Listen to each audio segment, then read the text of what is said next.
Once you've come up with a lot of summer themed words, you're going to decide on the image that you want to draw, and you're going to draw it nice and big and lightly in pencil onto your good paper. You're going to keep your lines nice and light so that you can erase them. Here I've decided to draw a seahorse, and it's beginning to take some shape here. Take your time and make sure you get the overall shape correct so that you know that you're going to like the form before you begin filling it in with the fonts. It may take you a few tries to get it how you like it, but that's okay. Take your time and just wait until it comes to shape. Now I'm adding in the shapes or the path lines that the text is going to follow. Some of them are wider, some of them are thinner, some of them are shorter, but they all kind of follow the contour of the form.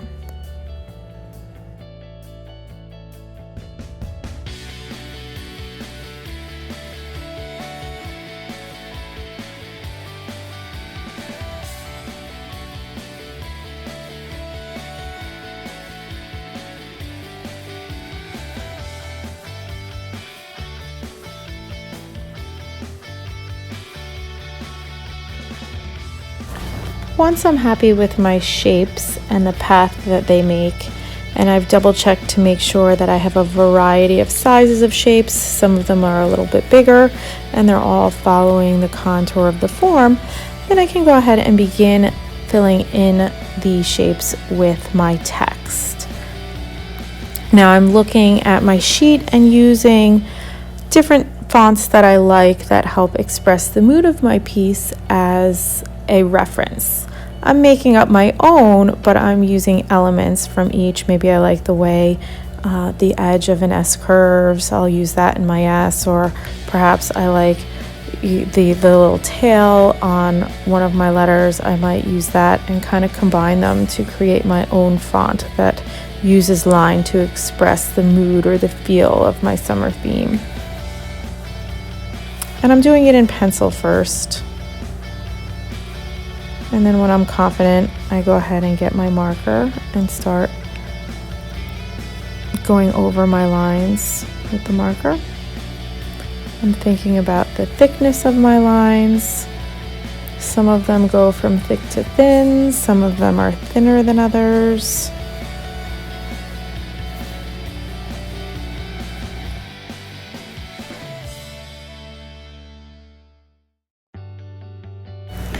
So I began by drawing in some of the larger shapes, and I chose words that I wanted to stand out a little bit more than others.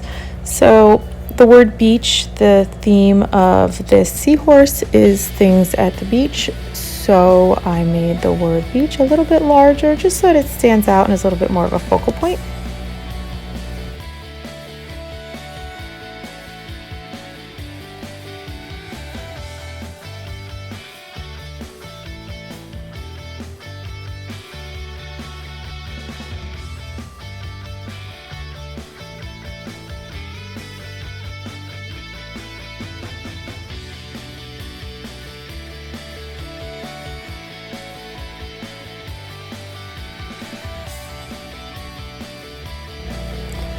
Once you have your text kind of blocked out, the fun part is going in and adding a little bit of detail. So here in the word beach, I'm adding a fun checkerboard pattern.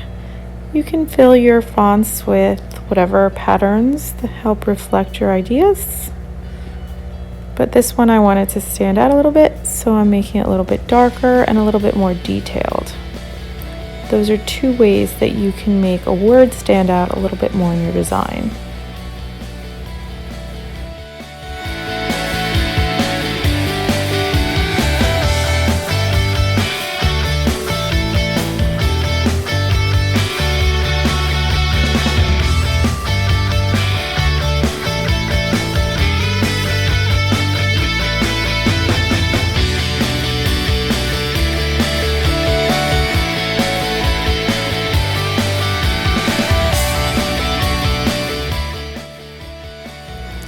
So here you see I have my brainstorm sheet out because I'm starting to run out of words. So so I just refer to my sheet, and if I have a long section that I need to fill or a large shape, I can pick a longer word. If I have a very small shape, I pick a shorter word. Sometimes you might need to stop and just write down a few more words if you feel like you didn't have enough in the beginning, and that's quite all right. It's okay to take a break once in a while and kind of refocus.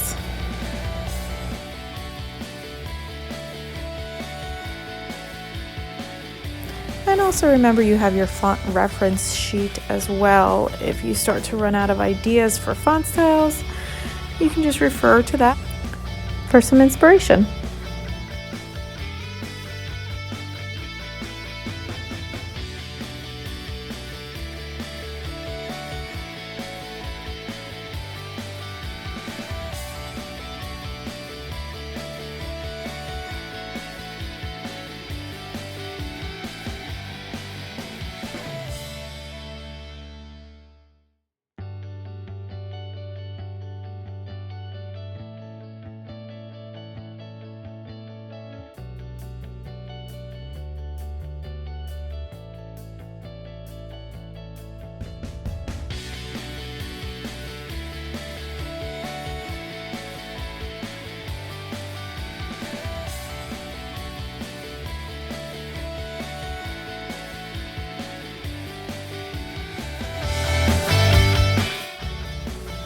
As you go, and especially as you get towards the end, you can erase your pencil marks and you can see your marker font a little bit nicer, and you can tell where you need to thicken up some lines or add a little bit of detail in your font.